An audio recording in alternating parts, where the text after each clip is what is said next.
Wisconsin Foodie would like to thank the following underwriters.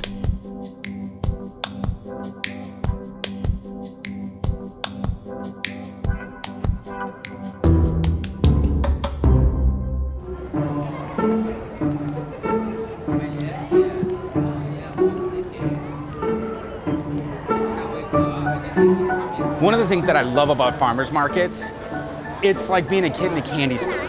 As a chef, I have to walk into these places with a super clear mindset. This is the dish that I want to create, and these are the ingredients that I want to pick up. The problem for me, because I have a very short attention span, is that I want to buy all the ingredients and make all the dishes at once. So I'm doing my best to keep my focus here as we're walking around the Eau Claire Farmers Market. Can I pick up one of the bunches of onions? Oh man, these are beautiful. Yeah. Ooh, yeah. Obviously, I love a farmer's market. And the Eau Claire market is absolutely poppin' with the vegetables of late spring, early summer. You've got the smells of the food vendors, you've got the sounds of musicians, and of course, the beautiful people of Wisconsin. But today, I came to the Eau Claire Farmers Market to meet one specific vendor. The person you know as Inga from Around the Farm Table, but the person I know as the cheesemaker from St. Isidore's Meat. Let's go meet her. Hey, Inga. Luke, it's so nice to finally see you in person. I know, right? I feel like it's been years. It kind of has. I'm floored. This Eau Claire market is gorgeous. Isn't it fantastic? It's the diversity here, and everything is just so exciting. And you've got it set up really well, like the musicians, the farmers, the food vendors. It feels so comfortable and a place you just want to spend an entire morning. But the reason, actually, that I'm here today is I want to go a little bit behind the scenes. St. Isidore's Dairy, it's been a minute since we've kind of crossed paths. Yes. Probably about 7 or 8 years. Yeah.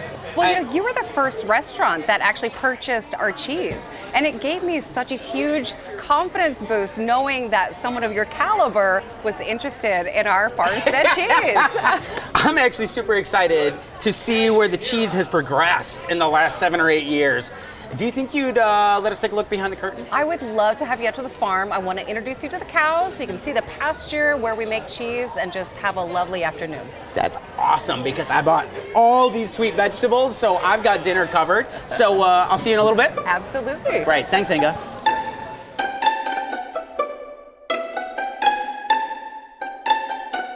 We're just outside of Osseo, Wisconsin, on my 30-acre dairy farm. Our farm is named St. Isidore's Dairy. We named the farm after the patron saint of farmers and gardeners, St. Isidore, but mainly I'm a big fan of Agatha Christie and everything British, and I thought it sounded like a little farm in one of her books. What I do here is I graze my cows, I milk them here, and I make cheese. So I make a farmstead cheese, which means that we do everything here on the farm, from grazing cows, milking cows, and actually making the cheese right here. The cheese is a great way for us to share our farm with other people. And when you're eating it, you're tasting those flavors, the terroir of our farm. We have 6 Jersey cows here on the farm. Jersey cows are known to be the most sustainable dairy cow that you can have. I love their personalities. Each of them has a name. We do rotational grazing here on the farm, which means that we move our cows to fresh pasture every 12 hours. That way the cows can harvest their own feed, they can spread their own manure, and they're getting a rich, diverse diet of native grasses and beautiful clovers.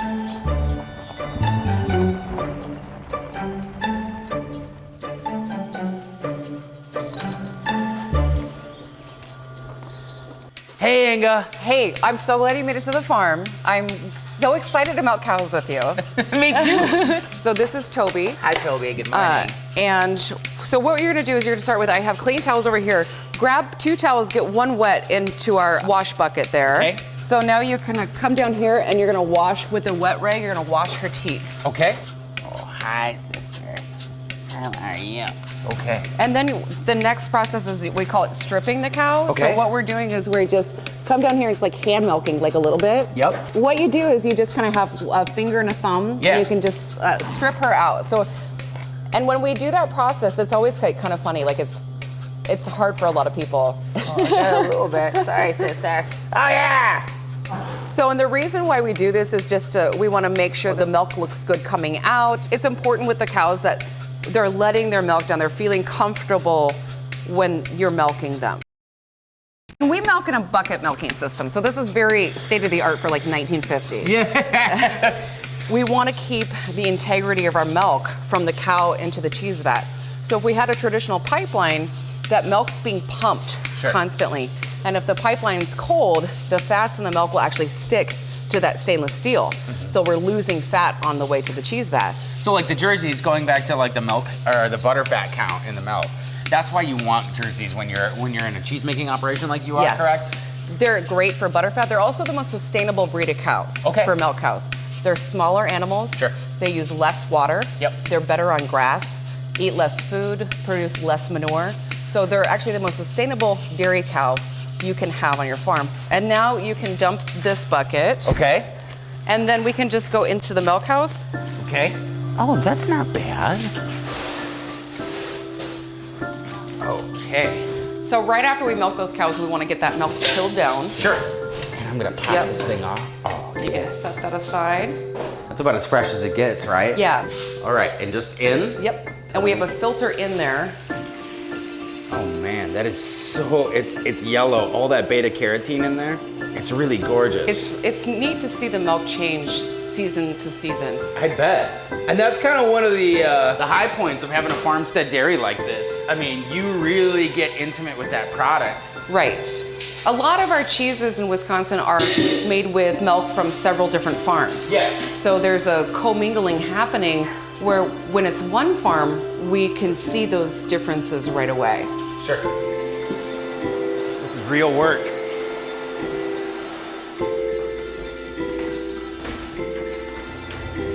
So this is where we age our cheeses. Every other day I come in here, I turn the cheese. So, and by doing that, I want to turn the cheese so that the moisture of the cheese can settle all throughout the cheese. If I just left it on one side, the moisture would settle at the bottom and then it wouldn't be a nice cheese. So we have all different ages of cheese in here. One thing we do with our cheese is we always want to mark the lot number, the date, the pasture or the hay that the cows were eating, and then also the cheesemaker, so that we can always have that to reference back. And I think it's nice for the cheesemonger to see that, or the customer to see that, to know that that's part of what we care about.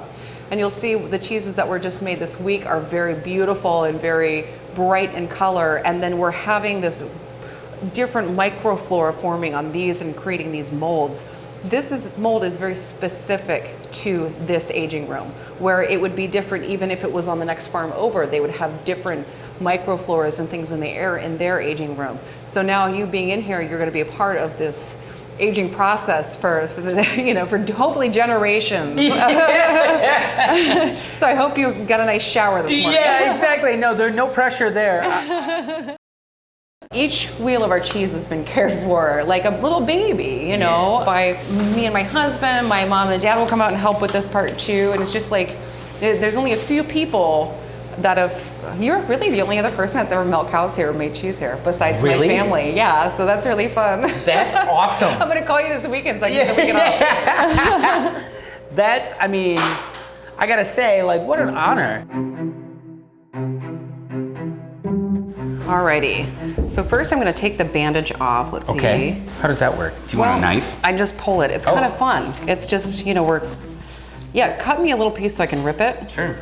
Oh man, now we're into arts and crafts. Yeah. This is amazing. And then we'll just see how it looks. And this is just, it looks really colorful and crazy, right? But that's just part of the flavors. Yeah. Now, let's see, there's two on here. Okay. What do we know about this cheese, Inga? So this cheese is from last June. And like I said, we always mark the date, the pasture. So this was made on June 22nd. Okay. And the cows were grazing in a pasture that I call Devonshire. And they were eating, there's lots of beautiful clovers, a lot of purple clovers in there.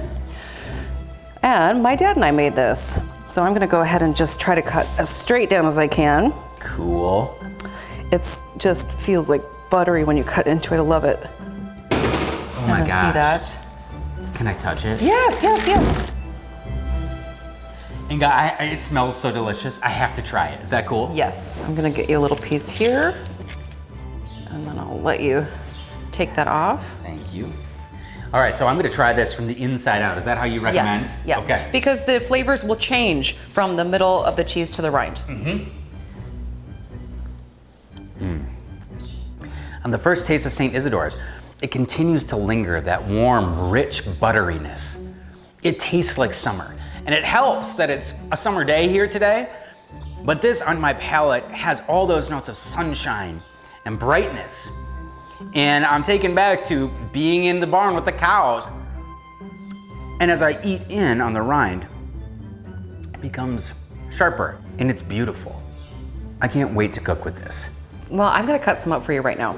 Great. While you do that, I'm gonna jump outside and start the process for dinner. But I really appreciate you taking the time to walk me through this. This is amazing. I appreciate the help today. Oh my gosh, you're a talented human.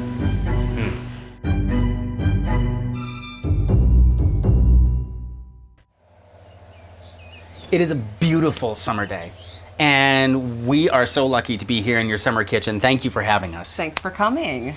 So with this menu or this dinner tonight, I really wanted to be able to create a showpiece for St. Isidore's cheese. And the way that I thought I could do that and incorporating all the locality and seasonality of this place is to hit the farmer's market and put together a really, really beautiful vegetarian pasta. I think that sounds fantastic. You know, when you cook with great ingredients, you can cook with seasonal great ingredients and it's always gonna turn out fantastic. I have 2 flours here, and these flours are from Meadowlark Organics. I'm gonna ask if you can run it through the sifter on your board. In this particular recipe, I've taken 2 flour types. One is an all-purpose flour, so I have 500 grams of that all-purpose flour and 200 grams of the rye flour. So we're gonna have a little bit of texture with this pasta, and my rule of thumb, for every 100 grams of flour, we incorporate 1 egg. Okay. So with 700 grams of flour, we are going to need exactly 7 of your beautiful farm fresh eggs. And you use the whole egg, not just the egg yolk. I'm gonna use the whole egg. So if I could have you make the well in the middle. If you wanna start cracking those eggs into the middle, Okay. what I'm going to do actually is I'm going to take and cut out the center of this tomato to separate the really, really wet parts from the parts that are going to stand up to a little bit more heat. All right, so right now we see this well here. What I'm gonna have you do, let's start to pop those yolks a little bit with the tongs or the tweezers. And while you do that, I like it if you started like spinning in a counterclockwise direction. And as you're doing that, you're starting to slowly pull that flour in. Okay. It's gonna give that dough a little bit of structure. Right. And we're gonna be able to work it just a little bit better. I'm gonna sprinkle some salt on there. All right, sister, now what I'm gonna have you do is you gotta go for broke, go ham With here. my hands. Get your hands in there. These little babies are amazing. These are my favorite vegetable at the market today. These are mustard greens, and I love these things for a myriad of reasons, but mainly, I like being able to chop off the top greens and saute them down. Are they spicy? A little bit. They give you that kind of horseradish kick. Okay. Look at these. I was so stoked when I picked these up at the market, but we're gonna use them in a couple different ways today, Inga. I'm gonna take and flip them first, and I'm gonna get a little bit off the ends here, because that's gonna be the first thing that hits my saute pan. Okay. And you're gonna use the greens as well? I'm gonna use the greens as well. Yeah. Use the whole plant, that's what I always say. Yeah, seriously. So now that we have this. Do I need more flour to make it a we're little gonna bit more? dust this up with a little All right. bit more flour. So you're rolling it now. You can see the consistency of this coming together. How does it feel? Right, it feels good. It feels heartier than a lot of pastas that I've made before. Yeah. Which is nice. Right. And what we're gonna wanna do here is I'm gonna have you work that. Like really get into that thing, sister. So what I wanna do is I wanna start sauteing a little bit of my tomato here, some of my onions, and then we'll work those asparagus tips in. How's that sound? Fantastic. Oh yeah. So next, I'm gonna throw in a couple of these onions. And I actually wanna put a super special gift in here. In this bowl right here, these are Serrano chilies that were dried by my friend Jen Falk. Jen is a member of the Oneida tribal nation, and she gave these to me as a parting gift from one of the shoots we did last year. And I am so thrilled to be able to put a little piece of this into this set, because it's gonna add just a little bit of spice. It's gonna add a little bit of dimension to this, but it also is putting another beautiful food memory right in the pan. At this juncture, how does this feel? This is feeling really Look at How that. do you describe it? Like, is it the glutens that are working together? Yes. One of the ways that I test the pasta dough is can I stretch it like this? And do I tear it when I do it? Here, not so much. We're starting to really work those glutens. But the other thing is when I put my finger on it, does it bounce back a little Oh, nice. Wow, that's amazing. bit? Right, you see that? So, and if it didn't, you'd keep working. We'd keep working it. We're gonna set that there, and we're gonna let that chill out for just a second. I can really smell this starting to come together, and those tomatoes are really starting to work down. I got a little shot of that chili flake there, even as I breathe it in, which is great. That tells me that that is activated and working, and what we're gonna do is just splash it with a little bit of this cava. So as this kind of sautés down, and I'm gonna chill this out just a little bit, how about we roll out the pasta dough? Perfect. We actually pre-made a little bit of pasta dough too, just because the trick with pasta to making really good, really satisfying pasta at home is being able to let it rest. Right. By letting it rest, we let that flour hydrate. And by letting it hydrate, it develops even more gluten. So with this, I'm gonna take this pasta dough here and we're gonna cut it into thirds. So we are going to do basically 1, 2, 3. We're gonna run each sheet through 3 times.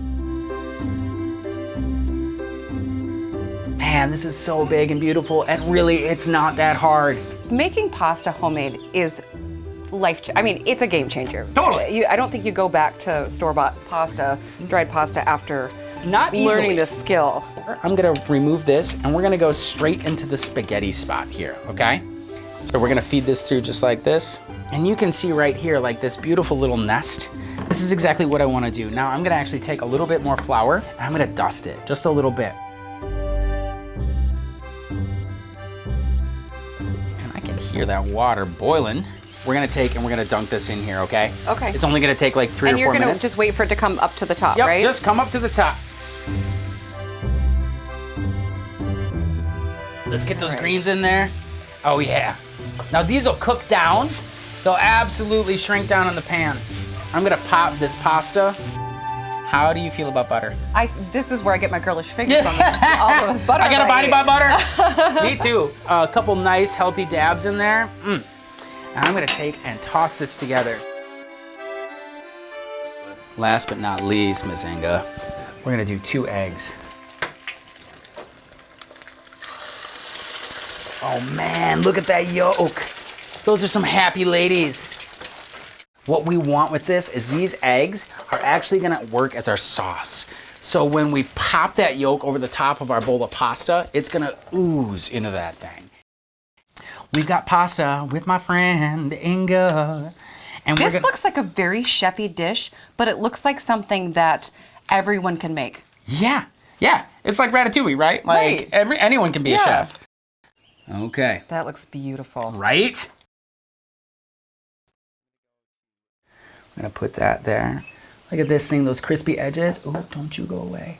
Now, all of this has been done to just set the stage for the cheese. Oh, but I forgot almost You about forgot the about the cheese? How could you forget about the cheese? The cheese stands alone.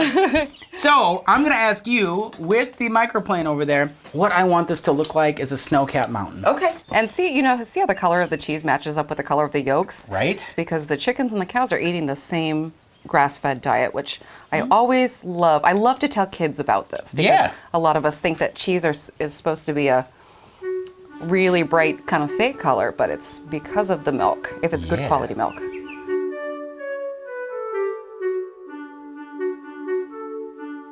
We have here a homemade pasta with Metalurg Organics flour. We have mustard greens, tomatoes, asparagus, onions from your local farmer's market. We have put that in a saute pan with driftless organic sunflower oil. We have garnished this with local herbs, and then we put 2 of your house eggs on top of it with St. Isidore's cheese. Does it get any more local, seasonal, and fresh than this? This is so exciting having you make dinner for me. Oh man, this is so exciting to be here. Thank you for having me into the summer kitchen. And I am quivering with anticipation to give this a taste. This is gonna be out of this world. All right, you ready? Moment of truth? Yes. Mm-hmm. And you mix the yolk around? Yeah. Like, it's not a party until you mix that yolk around. That first bite, you get like the lushness of those greens, right? The tomatoes add a lot of body. The pasta itself has a certain umami flavor that you get with that rye, but the chili flake starts to come up a little bit with that acidity, and the thing that kisses it at the pinnacle of flavor is that cheddar. It's right there to catch it. So just as soon as you think, wow, this is a really unusual bite, my mouth is moving in a lot of different directions, that cheddar comes in and takes it over and swirls, and then it lets you finish with a clean palate, which is awesome. This is really good. Thank you. I mean, like, you shouldn't be surprised, but I am. This is really good. Inga, thank you so much for having me out on the farm. It's truly been an honor to kind of shadow you today and see into your life, to get to know you a little bit better, to see how the cheese is made, to be in the barn with you and the girls, to be out here in the summer kitchen putting this together. I really, really appreciate it. And here's to you. I appreciate you coming out, and I hope that you'll join us one day in our winter kitchen as well. I love it. Cheers.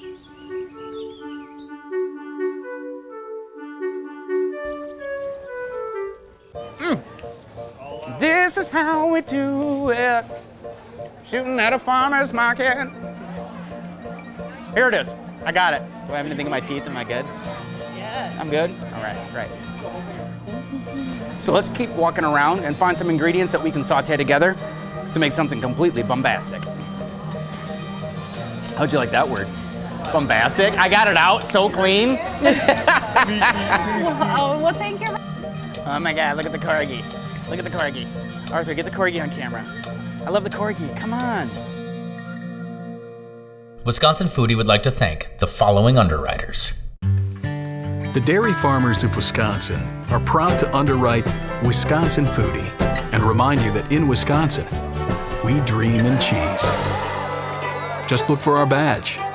It's on everything we make. At Organic Valley, our cows make milk with just a few simple ingredients: sun, soil, rain, and grass, and grass, and grass. Yeehaw! Organic Valley grass milk. Organic milk from 100% grass-fed cows. Employee-owned New Glarus Brewing Company has been brewing and bottling beer for their friends only in Wisconsin since 1993. Just a short drive from Madison, come visit Swissconsin and see where your beer's made. Wisconsin's great outdoors has something for everyone. Come for the adventure, stay for the memories. Go wild in Wisconsin. To build your adventure, visit dnr.wi.gov.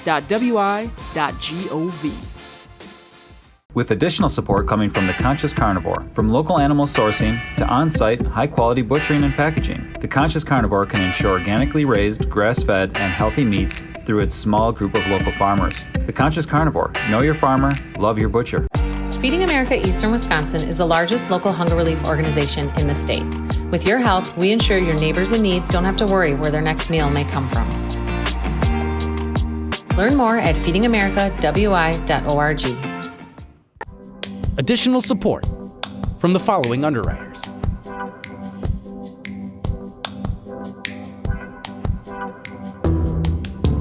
Also with the support of Friends of PBS Wisconsin.